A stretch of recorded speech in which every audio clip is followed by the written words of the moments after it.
pessoal, então hoje nós vamos começar, terminando aí a parte de enfermidades de felinos. Nós falaremos hoje de leucemia felina, causada pelo vírus da leucemia felina, o FeLV, e a imunodeficiência felina, causada por outro retrovírus, o vírus da imunodeficiência felina, o FIV, sendo as duas mais amplamente conhecidas como FIV e FeLV. Tá?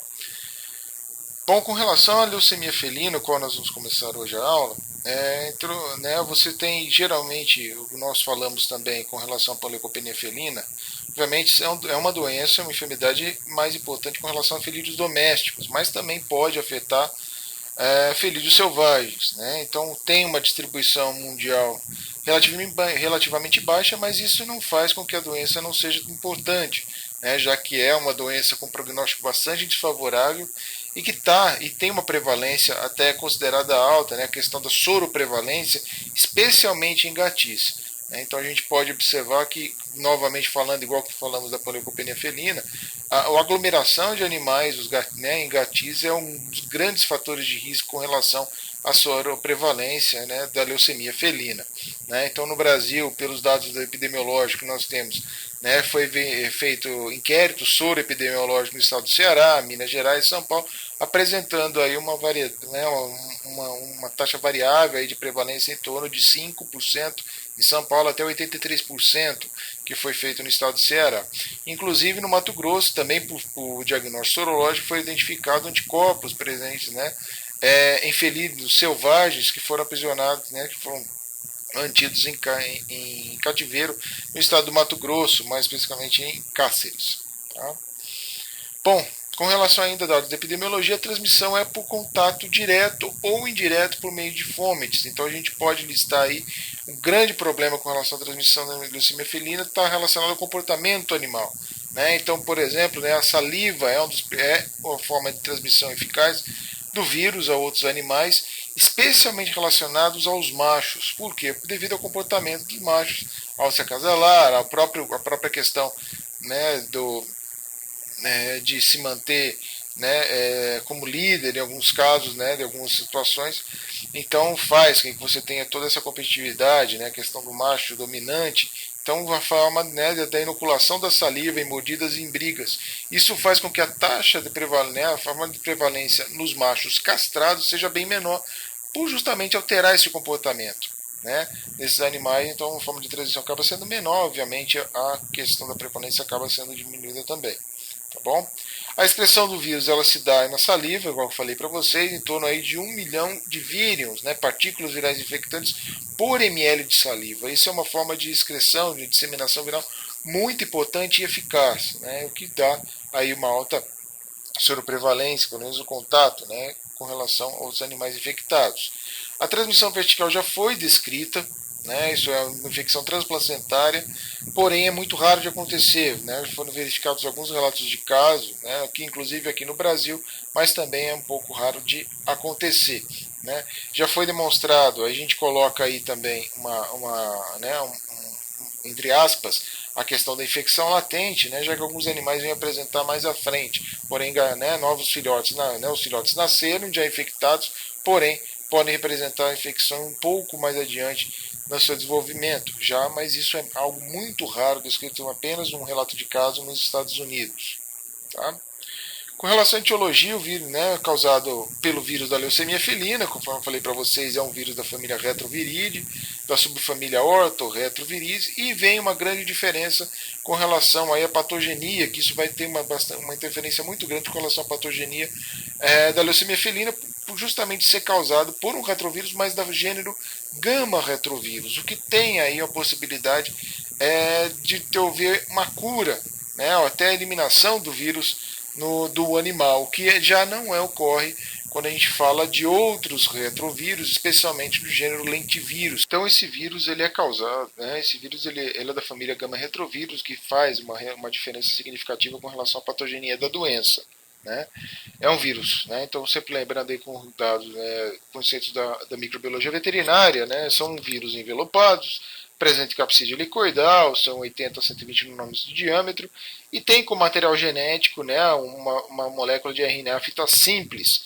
E o grande diferencial dessa família, o que dá o nome, né, dessa família retroviridae, é a presença da enzima transcriptase reversa, né, que converte o RNA em DNA, podendo aí a produção do provírus e aí a inserção do material genético no genoma da célula. Tá? É a grande diferença. Apresentam 4 variantes, né, ou também denominados subgrupos. Né, são vírus da leucemia felina, subgrupo A, B, C e T. Nós veremos mais à frente aí quais são as diferenças genômicas, né, o mesmo que determina com relação a cada variante. Tá? Então tem uma importância muito grande nas glicoproteínas de superfície, que é justamente, né, a glicoproteína de superfície e que é a GP70, e a P15E, que são, né, que causam aí a GP70 utilizada aí em diagnósticos, né, como antígeno aí viral, é justamente onde vai induzir a formação de anticorpos. Então, a elaboração, né, que seria aí de vacinas, provavelmente com relação ao vírus da leucemia felina, seria, né, justamente combatendo, né, para a ligação nessa glicoproteína GP70. A P15E justamente é uma outra proteínas relacionadas à imunossupressão animal. Nós já veremos mais à frente com relação ao papel dessa glicoproteína na patogenia da doença. Mas a mais importante, obviamente, são essas proteínas de superfície, né, que justamente fazem a absorção do vírus à célula. Né? Então está relacionado ao tropismo viral e também dados à patogenia, obviamente. Tá? Aqui só mostrando para vocês com relação a alguns dados com relação a replicação do vírus, nós vemos aí, né, as partículas praticamente aí no processo de liberação viral, então nós notamos aí que a liberação do vírus é por brotamento, isso é, mantém a célula viável podendo produzir mais novos vírus, né, podendo o vírus participar, né, ser produzido maior quantidade de vírions aí, isso é um dos pontos relacionados à maior excreção do vírus, que nós vimos lá o exemplo, quanto de vírus você tem na saliva, né, de 1 milhão de partículas virais por ml de saliva. Tá? Aqui é um quadro que eu mostro para vocês a forma de apresentação clínica da doença relacionada aos 4 subgrupos citados anteriormente. Então nós vemos que o subgrupo A é o mais prevalente. Né? Então nós temos aí 100% dos gatos, né, virêmicos, ou seja, né, que apresentam aí sinais clínicos decorrentes da infecção viral, então apresentam uma patogenicidade moderada, e o grande problema, ele é altamente contagioso. Então, o subgrupo A é onde apresenta a maior adaptação do vírus ao hospedeiro, sendo produzido em grande quantidade de partículas virais, e esse animal sendo um grande disseminador do vírus. Tá? Já que apresenta uma citopatogenicidade moderada, então isso faz com que a célula permaneça mais tempo viável, produzindo novos vírus. Tá? O subgrupo B, juntamente com o C, raramente são isolados em casos da FeLV. Tá? Eles geralmente ocorrem juntamente com o subgrupo A, né, especialmente o B, em mais de 50% dos gatos que apresentam o linfoma.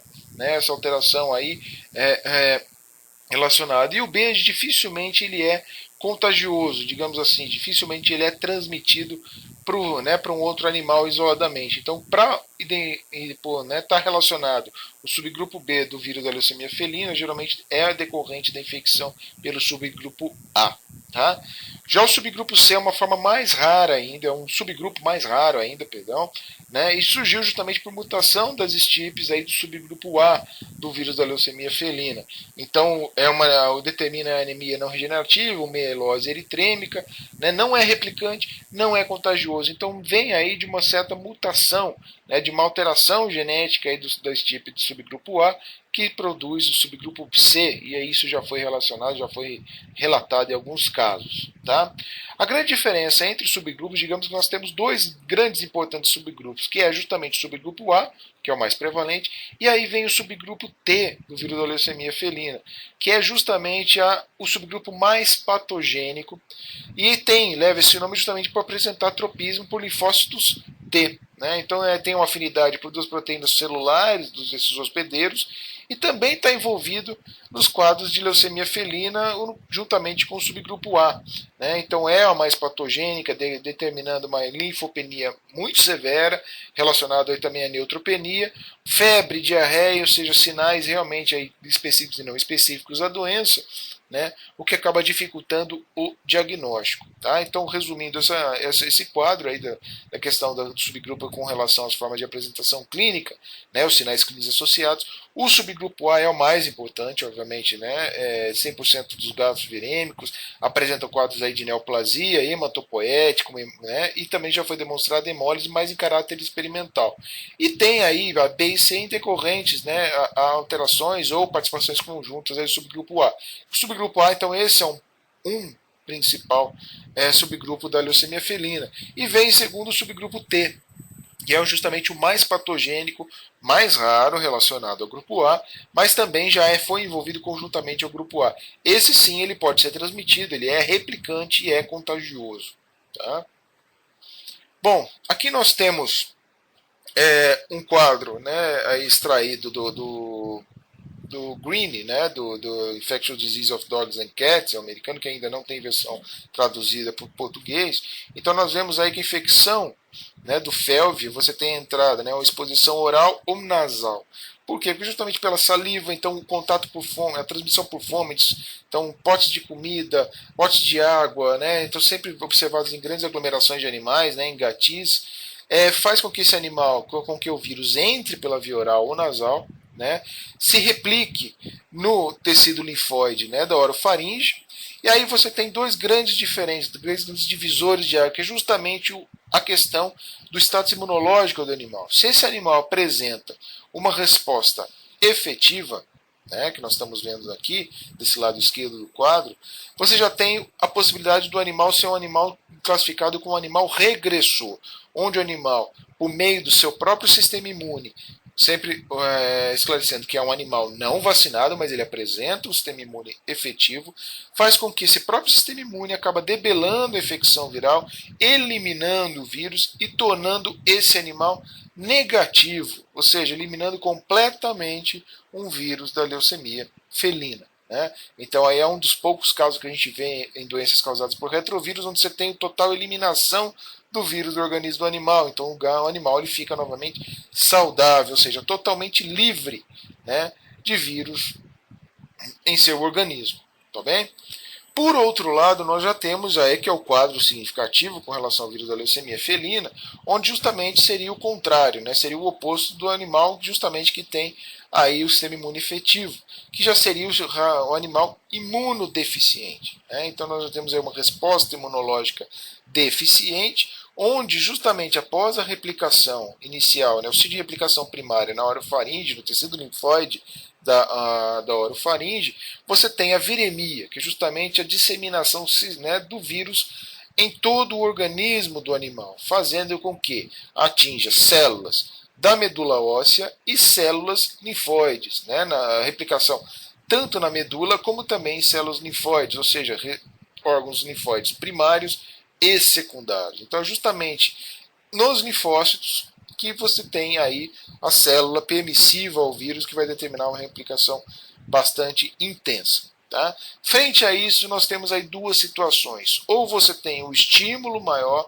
deixando com que esse animal deixe de ser imunodeficiente, passando a ser imunocompetente, onde você tem a completa eliminação do animal, seja aí apresentando, né, ou atribuindo ao animal uma terapia de suporte, fazendo com que esse animal consiga restabelecer seu status imunológico, obviamente está relacionado com o status fisiológico, determinando uma completa eliminação do vírus. E aí você tem a possibilidade de você ter, como já passou muito tempo da infecção, sempre lembrando lá que característica da família Retroviridae é a inserção, a integração do genoma do vírus, do provírus, né, da família Retroviridae ao genoma da célula. Tá? Então aí a gente tem o que a gente chama de infecção latente. Né? Então você tem aí parte de células carregando parte do vírus que muitas vezes mais à frente pode determinar a nova produção, né? uma produção novamente de tipos virais. Tá? Por outro lado, você pode permanecer com que essas células não, né, expressem, né, esse genoma do vírus que está ali presente, formando proteínas, replicando novos vírus, formando o genoma e aí produzindo novos vírus, e faz com que esse animal também seja negativo à presença do vírus. Então ele seja, né, não apresente mais vírus circulantes e torne-se saudável. Tá?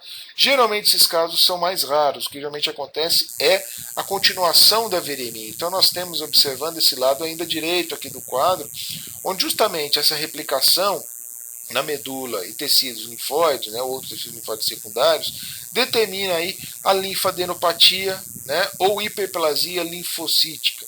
Então, aí, relacionado aos sinais clínicos, o seu animal ele vai apresentar uma linfadenopatia, que seria, né, o acometimento da inflamação, justamente as lesões em órgãos linfóides, né, gerais do organismo, em linfonodos, melhor dizendo, né, já sistêmicos mesmo, um quadro mais sistêmico, e tornando aí, né, uma viremia contínua, tornando esse animal positivo, né. Então aí que vem outra grande diferença, caso você tenha melhor o status imunológico, você tem uma viremia, né, transitória, tornando também novamente infecção latente e não apresentando sinais clínicos. Por outro lado, você tem cada vez mais um estímulo ao animal permanecer o quadro de imunossupressão, a viremia ocorre persistentemente e é justamente essa viremia persistente é que vai determinar a relação do vírus com os sinais clínicos, com a doença relacionada, podendo ter diferentes formas, né? A forma maligna, onde é caracterizada por leucemia, né, e linfoma e mielodisplasia, tá? E vem toda a característica relacionada que vocês viram na disciplina de patologia clínica e também patologia veterinária, tá? Nós vamos estar mais à frente. Pode evoluir ao quadro de mielossupressão, então envolvendo toda a produção, né, da hematopoese, então podendo ser relacionado com quadro de anemia, trombocitopenia e granulocitopenia, tá? Ou então apresentando outras alterações, como também glomerulonefrite, alterações reprodutivas, osteocondromas, ou seja, totalmente sinais inespecíficos relacionados a alterações aí na produção, né, de linfócitos, da hematopoese, né, exatamente com relação a isso. Geralmente o que a gente caracteriza é a imunossupressão, então determinada por uma linfopenia, né, progressiva, né, a presença de funções anormais linfocitárias, então você tem aí praticamente os linfócitos não desencadeando uma resposta imune, que é justamente o grande papel desse grupo de células, tornando esse animal completamente, né, esse grupo de células completamente afuncionais, tá? Então geralmente a gente tem aí um caráter variando de maligno até imunossupressão ou sinais clínicos, né, mais inespecíficos relacionados a outras alterações, tá? Com relação relacionando a patogenia que nós vimos no quadro anterior, inclusive aí com a presença ou não do vírus, o efeito, né, o técnicas de diagnóstico que a gente pode utilizar, isso é um papel bastante, é um desafio para o clínico, tá? Por quê? Porque a gente tem, né, correlacionando aí o aspecto de um animal sano, um animal imunocompetente do animal imunodeficiente, nós vemos aí que mesmo o animal imunocompetente ele pode apresentar a completa eliminação do vírus do organismo animal, né? Nós podemos notar nesse animal aqui, a primeira esquerda abaixo aqui. Só o que nós vemos nesse animal? A presença de anticorpos. Então, se nós o fizermos, né, nós submetemos esse animal, coletarmos essa amostra de soro, submetemos a um teste sorológico, qual que vai ser esse animal? Qual vai ser o resultado desse teste? Ele vai ser um animal positivo. Mas ele apresenta o vírus, ele está infectado? Não. Então ele seria considerado aí um falso positivo, que é justamente o quadro do animal regressor. Tá?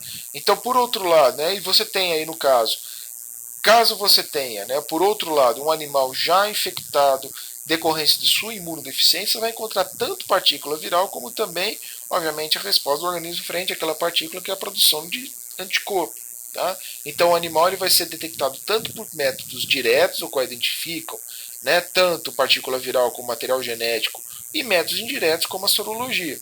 Tá? Então aqui é muito mais fácil você ter um diagnóstico maior variabilidade, maior variedade de métodos de diagnóstico que você pode estar utilizando. Tá? Em decorrer aí da evolução da doença, o quadro de viremia ele persiste, ainda vai ter essas formas de diagnóstico, porém, melhorando a alteração, melhorando a condição corporal do animal, melhorando o status imunológico, você vai ver uma infecção latente, o qual ele continua soro positivo, porém você não vai poder mais detectar a partícula viral.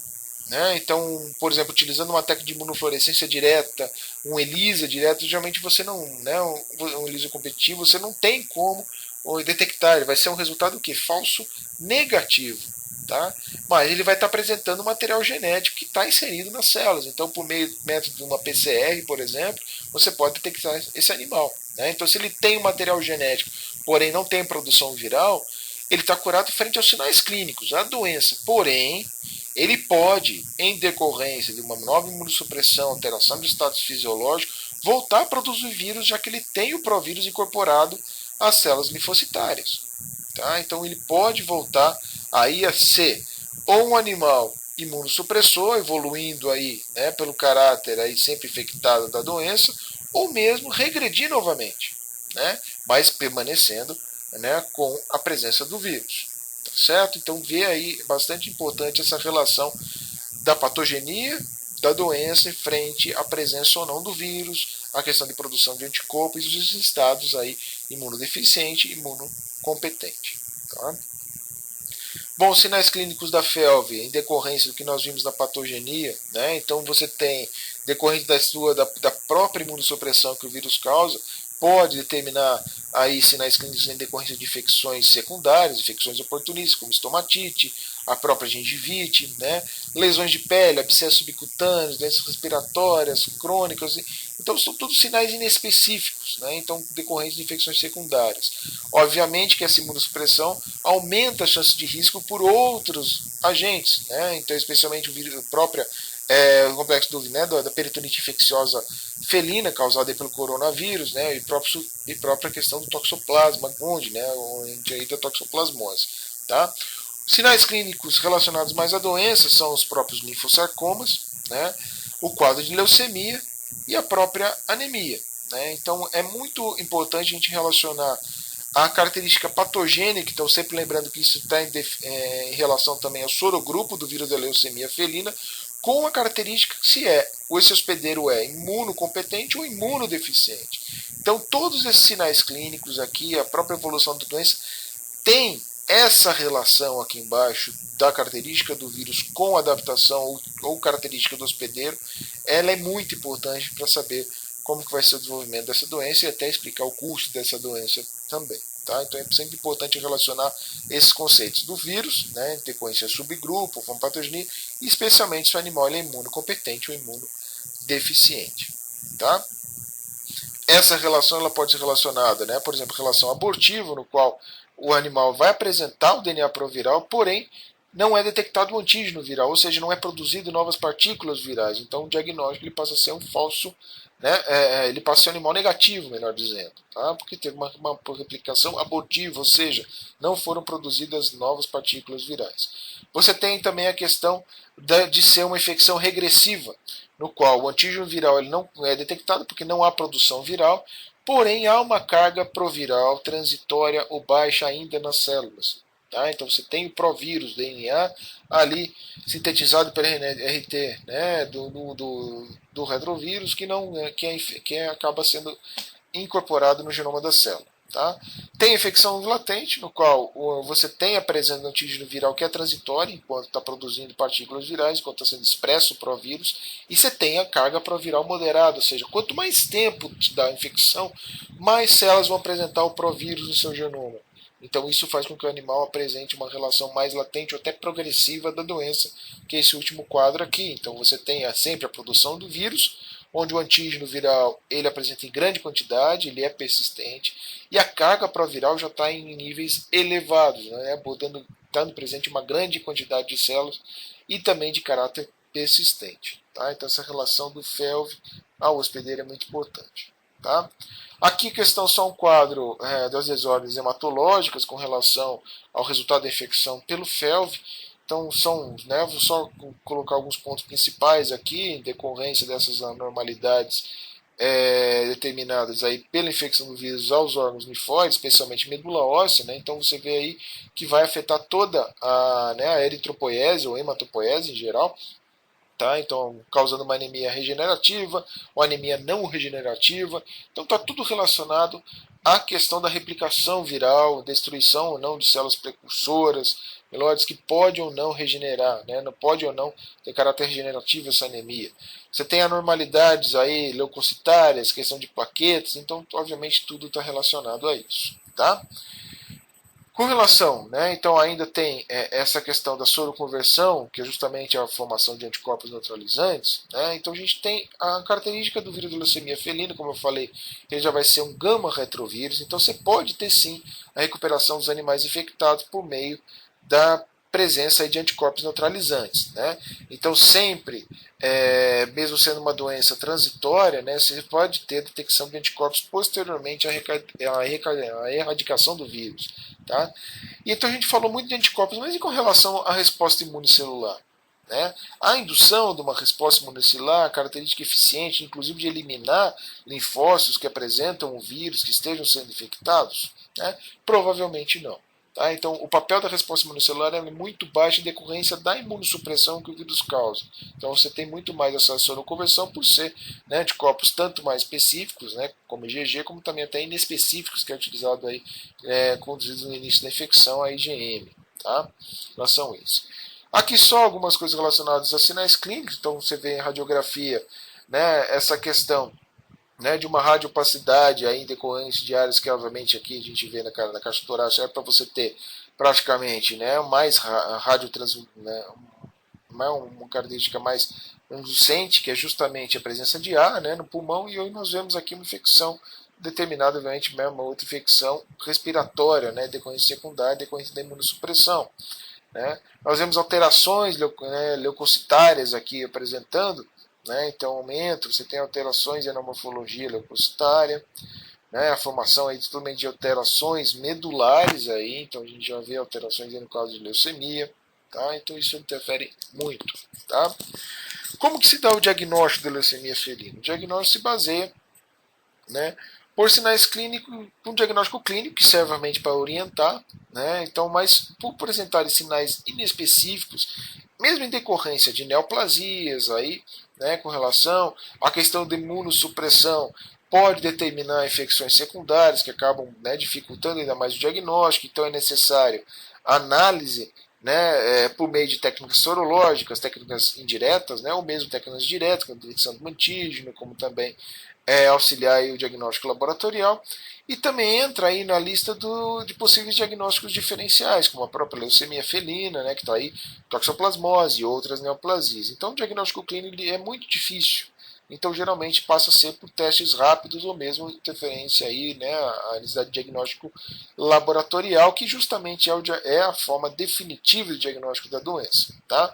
Então, sempre lembrando, né, a gente volta a relacionar a patogenia, a evolução da doença, a questão da imunodeficiência ou imunocompetência do animal, a forma correta de diagnóstico. Né? Sempre lembrando lá que o animal regressou, ele vai ser soropositivo, mas ele não vai estar apresentando mais o vírus, muito menos sinais clínicos decorrentes do vírus, já que ele não está mais ali presente. Então ele passa a ser um falso positivo por uma técnica sorológica, uma técnica direta, mas ele é negativo a uma técnica direta, por exemplo, uma PCR, por exemplo. Tá? Então, para detecção de anticorpos, né, então você pode utilizar imunofluorescência, por esfregaço sanguíneo, próprio ELISA, tá?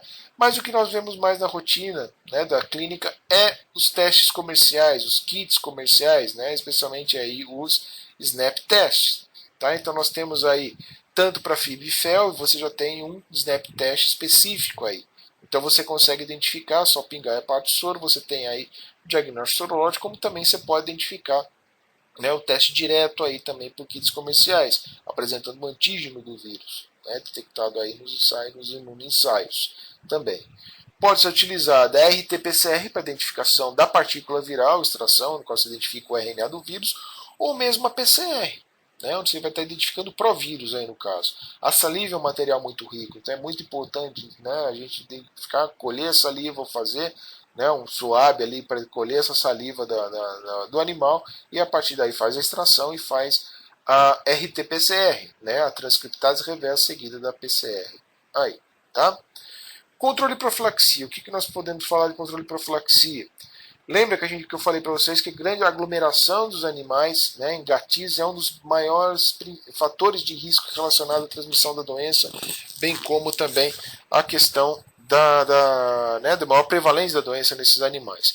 Então é sempre importante, né, para a gente poder controlar uma doença, poder identificar qual é o animal positivo e qual é o animal negativo. Então, utilizar o diagnóstico correto né, nessas diferentes fases, né, ou formas aí de hospedeiro que eu falei para vocês. Tá? O isolamento, para isso, identificando, você faz isolamento dos animais positivos, tá? Limita o acesso de gatos domésticos à rua, sei que é totalmente difícil, então isso acaba sendo uma utopia, especialmente os machos, né, não castrados, muito difícil. Tá? A principal forma da prevenção, né, é a vacinação, então isso tem uma forma, né, uma diminuição até de 70% da incidência, já foi demonstrado em casos onde você tem um descontrole da doença. Né?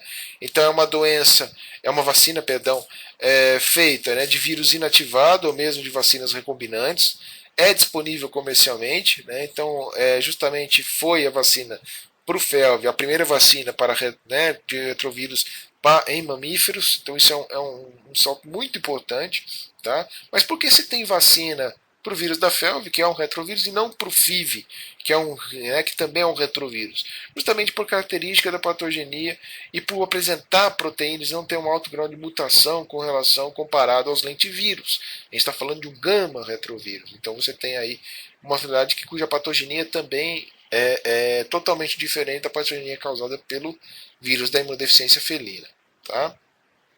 O protocolo geralmente faz a primeira dose de 6 a 8 semanas, normalmente é próprio desmame desses animais, segunda dose um mês depois, né, ou 3 semanas depois, e a terceira dose também 3 semanas depois. Né? Então você faz a primovacinação em 3 doses e o reforço anual. Tá?